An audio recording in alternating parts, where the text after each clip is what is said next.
এখানে video call অসুবিধা নেই তো? না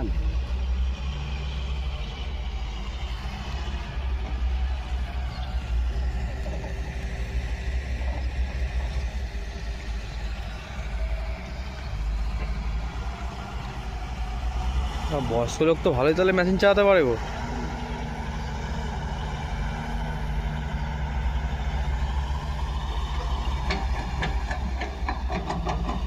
দু সাইড দিয়ে লোডিং হচ্ছে তাই তো? মানে এরকম কোনো ভাগাভাগি সিস্টেম না যে এই পাশে লোডিং হবে ওই পাশে লোডিং দেবে না? না না, দুটো মেশিন আছে লোডিংয়ে। আর যদি খুব এমার্জেন্সি হয় এক গাদা গাড়ি ঢুকে যায় ওই মেশিনটাকে চালাবে মাঝখানে দিকে। কি ভাবে বলছো? হ্যাঁ, এটা কাটতে কাটতে কাটতে কাটতে পুরো সামনের দিকে চলে যাবে। আমার তো যদি আবার লিক রেডি হতে হতে হবে, আবার ঢুকতে দেবে, আবার কাটতে কাটতে হবে। মানে আর দুদিন ধরে বন্ধ হলে